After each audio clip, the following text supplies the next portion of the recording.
քննչական գործողություններ հիմա թեկուզ որ ասում եք հեցի աշխատակիցներ փորձում են Սամվել առերեսումներ եղել է Սամվել Կարապետյանի հետ։ Շատ կարևոր հարց եք տալիս։ 2025 թվականի հուլիս ամսին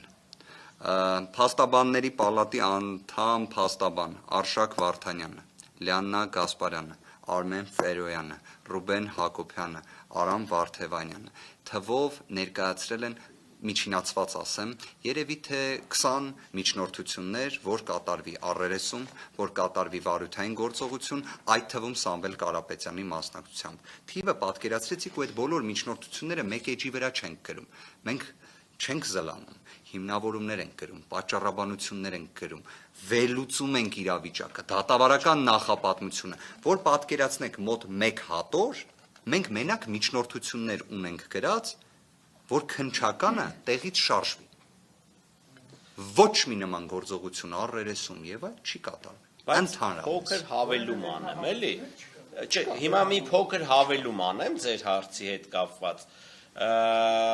Այ օրինակ մենք միջնորդել ենք, ասել ենք այդ մարդկանց կանչեք հեցի աշխատողներին, հարցաքննեք, իրենց պատճառաբանություններն է, որ այդ մարդիկ դե գտնվում են հետախուզման մեջ, հետևաբար մենք չենք կարող իրենց հարցաքննենք, բայց մենք իրենց ասում ենք ընկերներ, չէ՞ որ մենք փաստաբաններով իրենց ենթարկել ենք փաստաբանական հարցման, ու այդ գործով նաև իրենց կանայք են հարցաքննվել, ովքեր հերքել են Սամվել Կարապետյանի կապն ու առնչությունը իրենց այդ կայծաղբյուր կոչված եւ մյուս ընկերությունների գործունեության հետ ընդհանրապես։ Մենք փաստաբաններս էլ իրականացրել ենք փաստաբանական հարցում, փաստաբանական հարցման ենք ենթարկել այդ հեցի աշխատակիցներին, ովքեր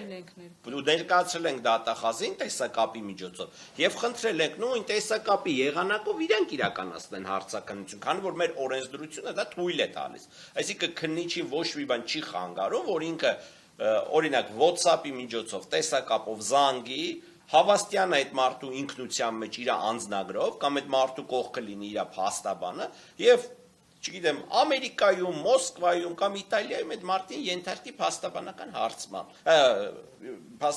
հարցման մենք ենք ենթարկում։ Ինքը հարցաքննի, բայց կատեգորիկ այդ գործողությունը իրանք չեն անում, իսկ դատական նիստի ժամանակ էլ հա, հիշեցի, քննիչի պատճառաբանությունները հիմնականում կայանում էր նրանում, ասում դե այդ մարդիկ ձեր օգտին են խոսալու, ես ինչի պետք է իրանց հարցնեմ։ Ու բացի այդ էլի վկաներ կային, հա, երբ որ հարցնում ենք, ասում ենք, այս վկային ինչի չես հարցաքննել, ասում դե ձեր օգտին էին խոսալու, ես իրանց խի պետք է հարցաքննեմ։ Օրինակ ասում ենք, կարող է այս նյութերից բացի կան կարևոր նյութեր, որը մեր օգտին են ու դու չես ներկայացրել դատարանին, ասում հա, բա այն նյութերը, որը որ ձեր օգտին է, ես խի պետք է ներկայացնեմ դատարանին։ Դրա համար իմ խորին համոզմամբ հաջորդ հենց վառացիորեն, եթե կարաք դատական նիստի ձայնագրաման կրիչը վերցնեք, դուք ինքներդ դրաննում կհամոզվեք։ Դրա համար իմ խորին համոզմամբ հաջորդ դատական նիստին, որպես այսպես կոչված պատմոգա, ուղարկեցին նաև դատախազին, որ այ դատախազ ջանել գնատես այս մարդն դե ինչ էրա խոսում էլի ընդհանրապես։ Ու իդեպ դատախազը սկսեց ճիշտ հակառակը ասել, եւ երբ մենք նիստի ժամանակ ասեցինք մի վարքյան, բա մեր գործընկերը հենց նախորդ նիստին ասում էր, որ չեմ բերելու, չեմ տալու եւ այլն,